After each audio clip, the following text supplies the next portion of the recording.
We want to know why Jesus hasn't been answering to black people's prayers. Say, the guy you're looking for is blind. So you're not here for everybody? Don't look for nobody like me. Jesus, get your ass out of here.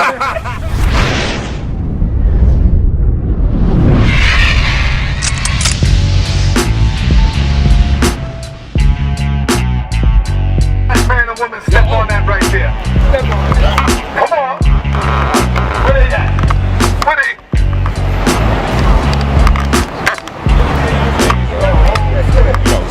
Where's that real black man and woman? Step on it. Walk on it. Don't be afraid, sister. Don't jump over it. Don't jump over it. Step on it. Oh, they walking around it. They walking around that white image. There you go. There you go. Step on it. Step on it, man. Don't be afraid.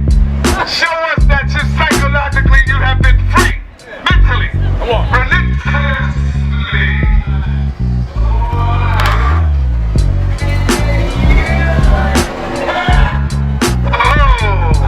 Come on, sister. Don't. Come on, look out. She gonna step on it. She gonna step on it. There you go. There you go. All right. Praise the Lord. Finally got a consciousness out here. Come on, step on it with all the blocks in your head. She walked around it. Oh. She Shit, I walked heard him. around it.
Level. So let me hear you say saneter, saneter, saneter.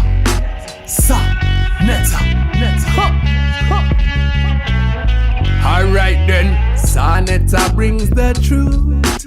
Black News 102. This is here for me and you. It's Black News 102. House of Consciousness, make sure you log into YouTube. Black man, hold your head up high, and black woman, you too.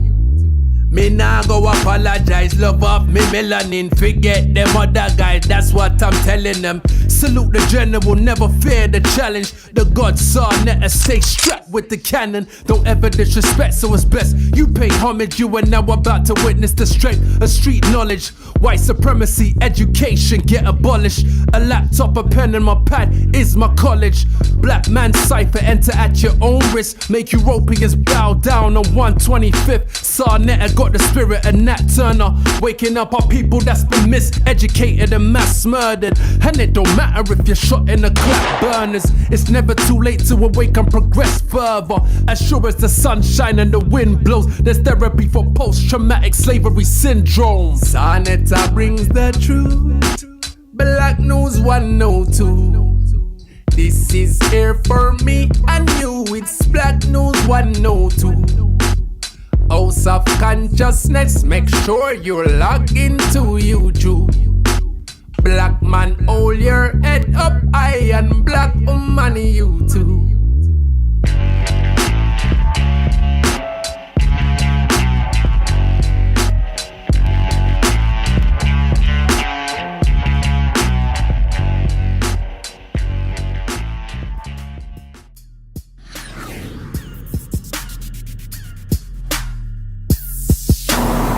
Peace. So as head of the crown, illustrious supreme grand perception of our new covenant community, Brother Polight, culturally known by the appellation of Suit on the race to the two rate. And I'm going straight to it. Recently there's been a video of me going viral on WorldStar. I'm at 250,000 views inside of 3 days, and it makes me feel good. However, there's a lot that I need to expound on. Like for starters, I don't want to be known exclusively as an atheist. When I use the term atheist, I'm employing a certain level of rhetoric for the purposes of thought provocation. I just want to stimulate people's minds and interests. But what I conceive myself as being is a pantheist of the Kemetic science. I'm one that has transcended the conventional approach of using personification or anthropomorphism for the purposes of explaining divine accounts and accrediting it to a supernatural being that people call God. To the contrary, I come from a place where I don't conceive that there's an all-knowing God that is an intercessor between our reality and us. I don't believe in it. I know personally that we all would agree that no 2 or 3 or 4 or 5 people will ever agree on every single thing at the same exact time. Yet, when it comes to religion, you find a group of people all together agreeing on everything about God inside of their religion. And that to me, in essence, is a cult. So in no shape, form, or fashion do I believe in a God. And when I say I don't believe in a God, I don't mean in its colloquial sense as far as dictionary reference is concerned, because I'll use the terminology God for the context of conversation to appropriate a certain level of meaning or to acknowledge a certain level of precedence that a person may have, particularly black women. In my life, in my world, I would acknowledge her as a God, but not as a monotheistic God. Just one that I would accredit to being in control of a specific aspect of creation. But as far as monotheism is concerned and polytheism is concerned, whether it's Christianity, Judaism, Islam, any other sect of Catholicism, whatever the case may be, there's not one religion that would accurately express any of our depictions or conceptions about God. Not one. And you have to be honest. So when I say I'm an atheist, I'm simply saying that I don't subscribe to no one's definition of God, and neither do you if you're honest. You understand what I'm saying? So I have a debate coming up, and this debate that's coming up, I'm taking it on. I'm gonna take this debate on with Zion Lexx. Not because of Zion, but because of the subject matter. Because never in my wildest conceptions would I believe that people are still entrenched and submerged in this spell of religion or this religio. I'm going to tell you like this. When I watch TV and I see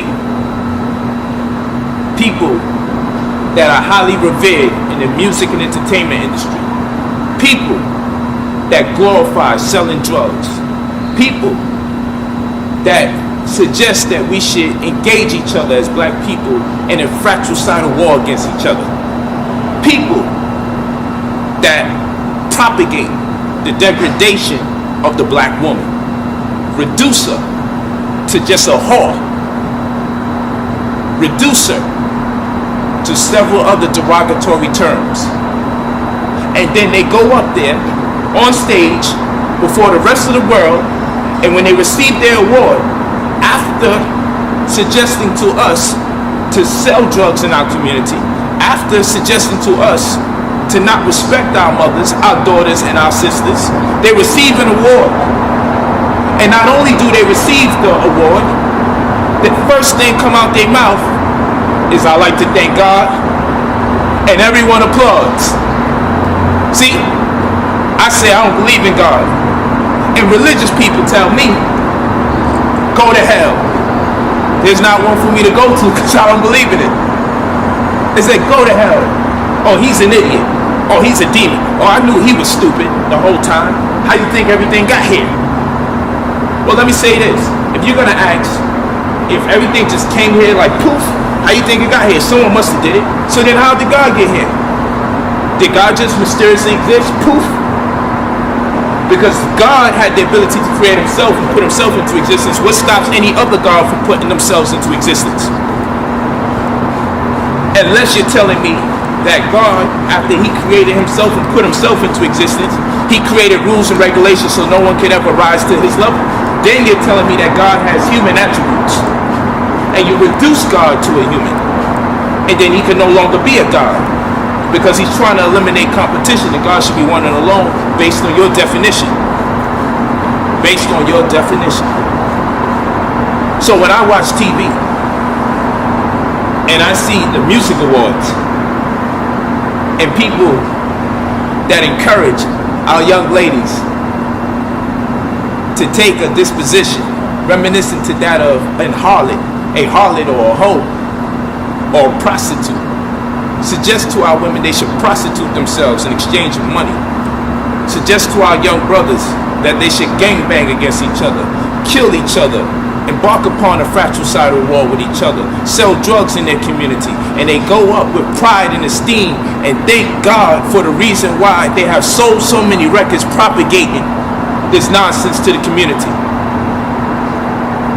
What do you guys say?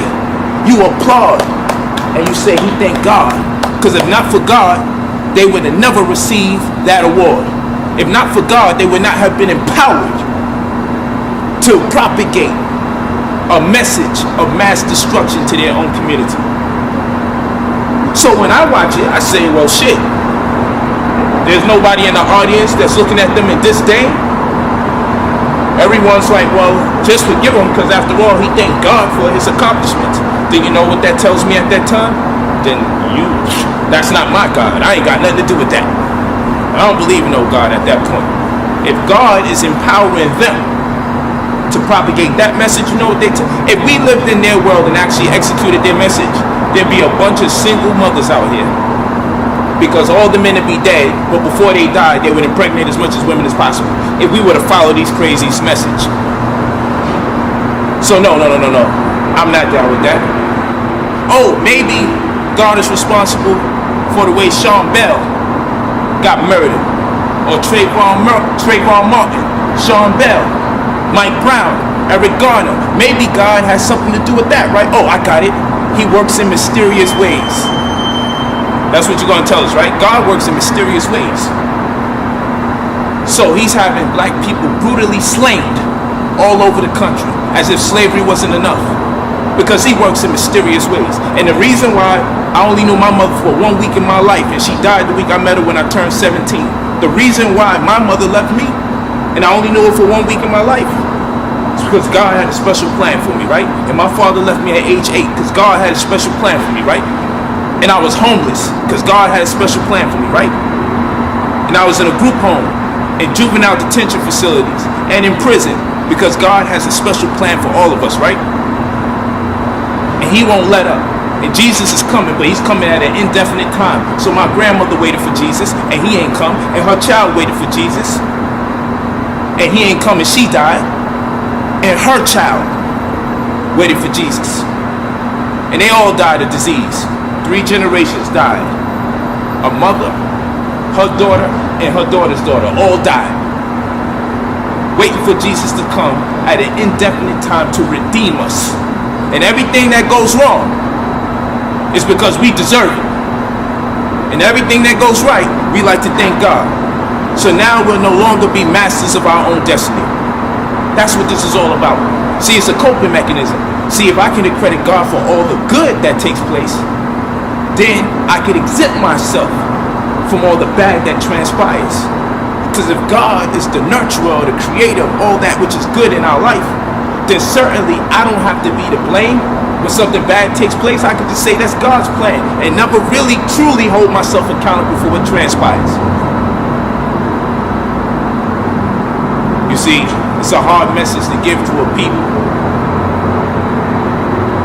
who have been introduced to God by way of their slave master. Oh, I get it. You know, when people say that they believe in these holy books, you know, there's a subtle attestation that they're making.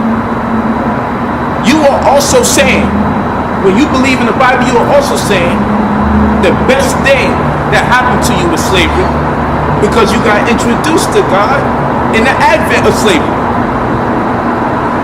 So for one to glorify, embrace, and subscribe to a doctrine that they received in a state of involuntary servitude is for one to announce that the greatest thing that has ever happened to their people was oppression. Because the oppression in the belief system ran concurrent. So I'm going back into antiquity, and I'm daring to say, and I'll put it on the line, scholarship-wise, that there is no God. And my ancestors never believed in this God concept. This is a tyrannical, fascist imposition that has been introduced to our people. And still on to present day, as we live in our diaspora, we are suffering an acculturation process where we are adopting foreign ideas and taking into account the mythic apperception of primal man, ancient people's insecurities, and making them our very own in present day. See, if we was to deal with a little bit of mathematics, we wouldn't have this issue right now. A little bit of mathematics.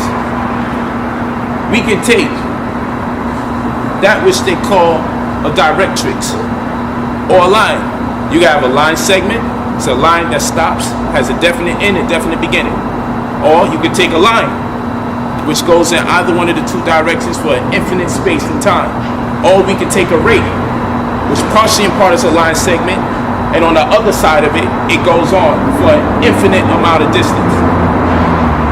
We can take this directrix, and the directrix, as an example, would be a line that is the epitome for a plane. And when a change in direction or course is established in the advent of this line or this directrix being created, we now go into a geometric phenomenon called a generatrix. This is very important. So what we'll do in this model, which purportedly is a spiritual model, what we'll do is I'm going to ask you to draw this as I'm speaking or rewind the tape. What we'll do, we'll take God and we'll make him or her or it the center of our reality. So we'll make a dot, we'll put a dot right there. And what we'll do from the dot, like we have a protractor, we'll take from this dot and we'll be able to create a circle from this dot. Always acknowledging that God will be the center of existence. So now we create this circle. And let's not forget what a tangent is, because a tangent now is a line that crosses a point or the top of a curve. It passes through a curve or at the point of the curve. That's a tangent. So now that we have this dot, God, purportedly at the center of everything, and from this dot, we are able to create a perfect circle. We're able to create a circle. Let me not mess around with Lexx. So from this dot, we're able to create a circle. And from this circle, in retrospect to this dot, we establish the diameter. So we can see two spheres or two half circles, right? Two semicircles, I should say. We can see two semicircles because the diameter is established. Now what we're going to do, we're going to take two opposing lines of equal and opposite sides, and they will be perpendicular to the diameter of that axis in the center of the circle. So again, if we want to decode what God is or God isn't, all we have to do is identify what a tangential projection is. And if we got a dot or the center of everything in a circle, all we have to do is draw lines that are equal and opposite to each other, that are perpendicular to the diameter in retrospect to the axis in that center, and thus establish what's called the tangential projection, where a contradiction is established called a dynamic equilibrium. which is time. Things appear to be moving, but they're not. So in essence, that dot, which would in this model be God, appears to be doing something and involved when it really is not. And you, in fact, are the center of your reality. But the problem is that they have superimposed God's fictional existence with your very own. They have supplanted the actuality that you are with the irreality that God is. Why is this important? Because now we're creating a contradiction. Basically, we have two different tangents here. The circle's here, and we got a line coming off that curve going down, a line coming off the other curve going up. But we still have the circle. This transient, this tangent, is now creating a situation called a contradiction geometric. This tangent phenomena taking place on both sides, is creating what's called a dynamic equilibrium. This dynamic equilibrium is called time, because motion is implied, yet that which is in motion is really going nowhere at the same time. What does this have to do with God? Because everything is here, so how could everything be here and there be no God? So God is implied, right? Until you do the mathematics and realize that this is an illusion. And everything appears to be in motion. There's an implication that something put it there. But in actuality, what created all of this? Consciousness, mind, the necessity to be or not.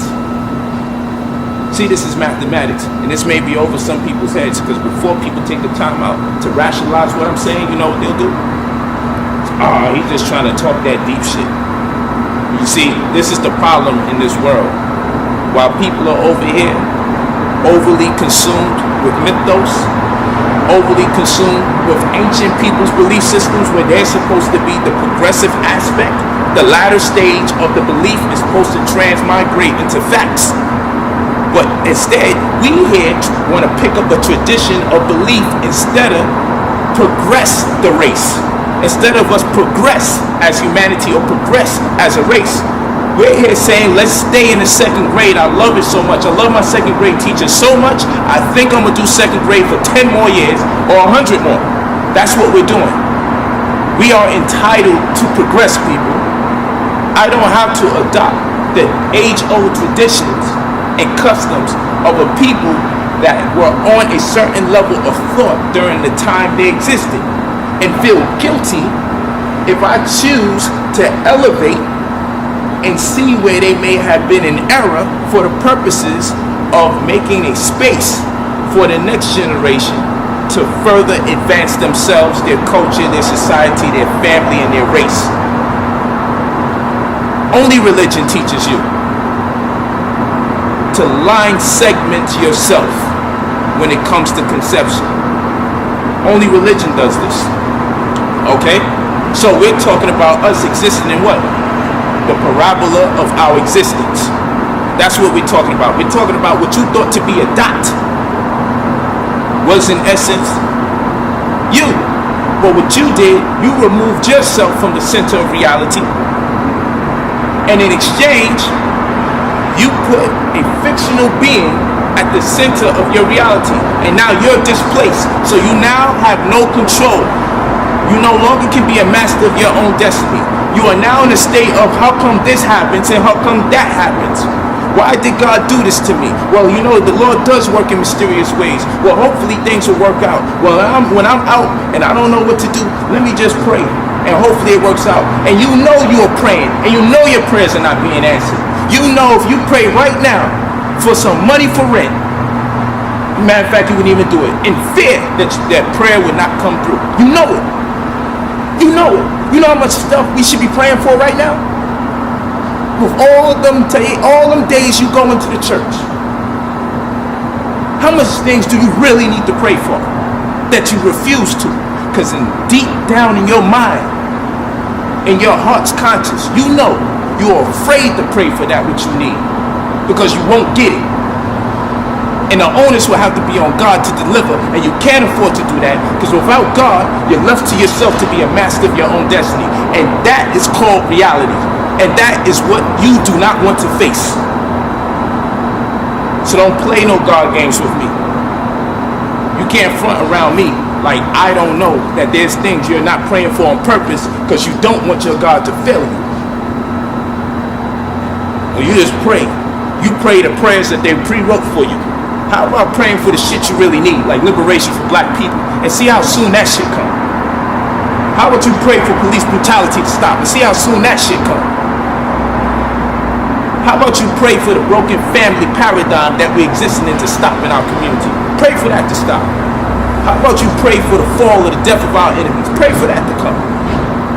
And see how soon God delivers you. But you want to tell me, oh, all you got to do is believe in him and things will get better. And you think you're the first one that came up with that idea, don't you? See, you handicapping the people when you teach them about this God. You're actually taking away that which can empower them the most, which is their ability to ask questions. That's what we're talking about. That's what we're talking about. So yeah, even I right now am going into a tangent. But it's mathematical. Like I said, we're living in the parabola of our existence. It's time for you guys to wake up. So no, I'm not here to peddle no roses to you and tell you exactly what you really wanted to hear.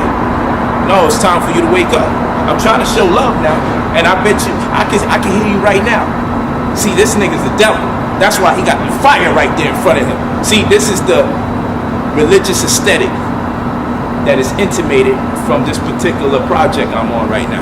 I did this on purpose because aesthetically this will resonate with you more, because my antithesis to God will have you in a state of, woo, okay,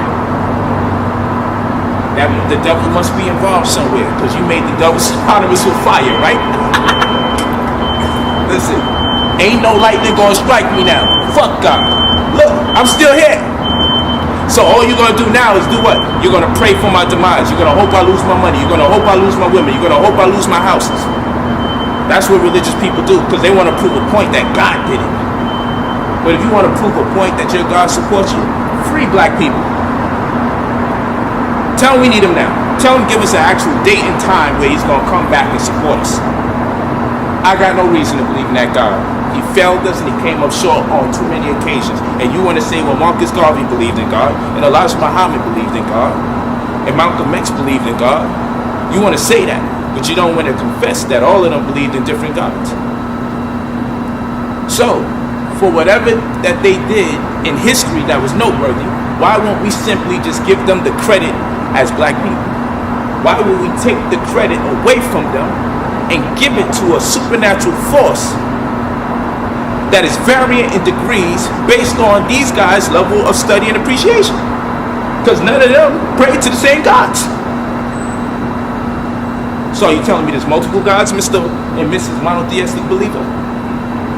Or can we just keep it real and say black people are brilliant and they went to these different schools of thoughts because they had different disciplines, and discipline is separate and different from God. So a person can go into a religious institution and learn a wealth of discipline, establish some form of moral structure and codes and edict that they subscribe to, but it still doesn't attest that God created it or God is even involved.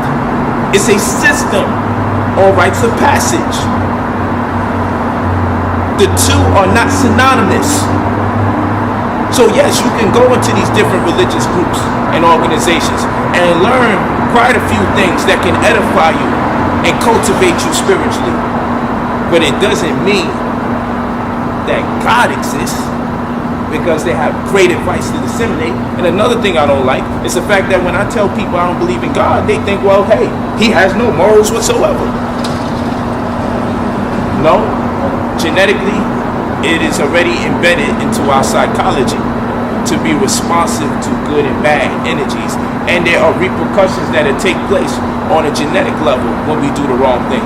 Just for lying, there's implications. There's genetic implications for lying. You've got the prefrontal cortex of the brain. What is the prefrontal cortex? The prefrontal cortex of the brain is what? It's the part of the brain that deals with a lot of the motor skills and the function. But guess what happens? When a person has to lie, you exert 2 to 3 times that much energy that is necessary or warranted when you're telling the truth. So you become mentally fatigued. And when a person lies, it incurs stress. And when stress is incurred, stress hormones are produced. And when stress hormones are produced, guess what happens? There's a declination in the production of white blood cells that terminate infectious diseases. So a person becoming a liar, especially a good liar, is guess what's going to happen? They'll be overwhelmed or an open vessel for infectious diseases because the stress that is incurred from lying. When you lie, your body cannot protect itself simultaneously.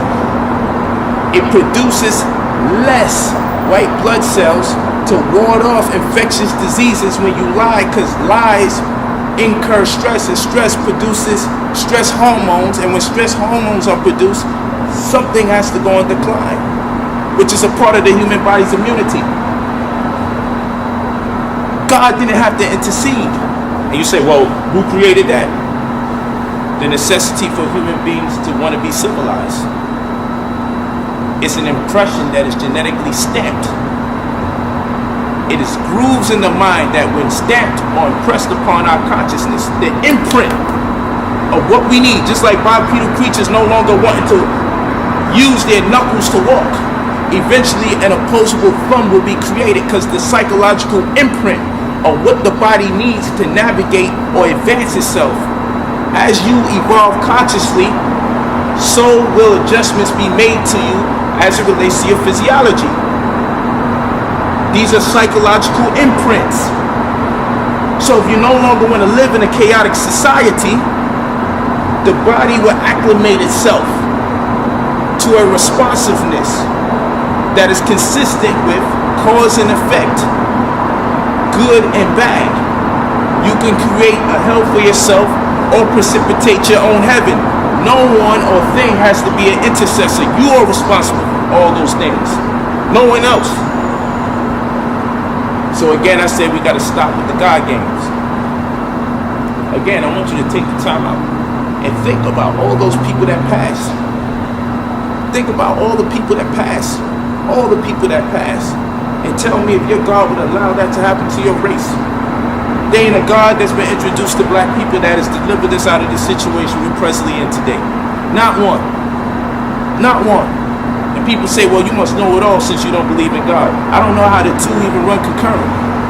I ain't say I know it all. I just know enough to know that the God that they've been selling to black people here in America and abroad is no God of ours. So I don't believe in no God. Show me a religion where I will agree with everything they say about God. Oh yeah, he loves you. He protect you. See, all you got to do is believe in him. Come on with this bullshit, man. How long we going to ride with that? How much more people got to die? Let's just create a number. How about religious people keep it real? Let's create a death toll number. 1 more million people black, 1 more million black people die, and let's just quit it.